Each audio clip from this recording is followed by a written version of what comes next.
وعلیکم السلام ورحمۃ اللہ وبرکاتہ۔ یہ ابو داؤد کی روایت آپ نے بھیجی ہے کہ جو بندہ مسجد میں داخل ہو پہلے اللہ کے رسول پر سلام پڑھے، پھر اللہم افتح لی ابواب رحمتک کا یہ دعا پڑھے۔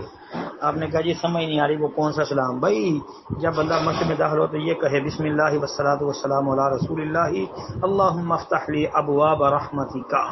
جی یہ ابو داؤد کے علاوہ بھی کئی کتابوں میں یہ روایت موجود ہے۔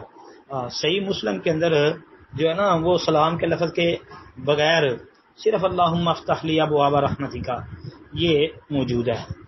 صحیح مسلم میں سلام کے بغیر ہے، صرف دعا ہے۔ باقی اور کتابیں بھی آپ دیکھیں گے انشاءاللہ آپ کو یہ مل جائے گی۔ بسم اللہ والصلاۃ والسلام علی رسول اللہ اللہم افتح لی ابواب رحمتک۔ السلام علیکم ورحمۃ اللہ۔ وعلیکم السلام ورحمۃ اللہ وبرکاتہ۔ محترم بھائی کا سوال ہے جی کہ ابو داؤد کی 2795 نمبر حدیث ہے، یہ کس وجہ سے ضعیف ہے؟ اس میں کون سا مجہور راوی ہے؟ محترم بھائی اس میں محمد بن اسحاق کی تدریس ہے نا، یہ دیکھ لینا آپ کو سند نظر آ رہی ہے۔ یہ محمد بن اسحاق کا نا یہ تو اس میں پکا نا مدلس راوی ہے۔ اور یہ یاد رکھیں کہ خصی جانوروں کے حوالے سے، خصی جانور کی قربانی کے حوالے سے کوئی بھی روایت صحیح یا حسن ثابت نہیں ہے۔ دو باتیں۔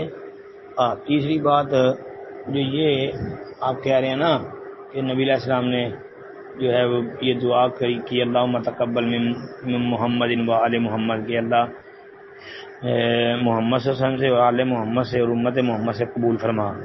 ہاں جی یہ ابو داؤد والی سند تو ضعیف ہے، لیکن صحیح مسلم وغیرہ کے اندر تو یہ الفاظ ہیں نا، صحیح مسلم میں تو یہ الفاظ موجود ہیں۔ مطلب یہ صحیح مسلم میں نبی علیہ الصلوۃ والسلام نے جو مینڈا ذبح کیا تو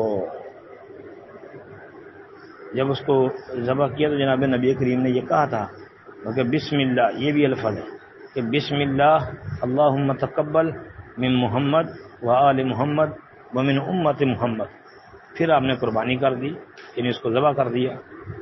یہ تو صحیح مسلم کے اندر بھی یہ الفاظ موجود ہیں۔ 1967 نمبر حدیث ہے۔ السلام علیکم ورحمۃ اللہ۔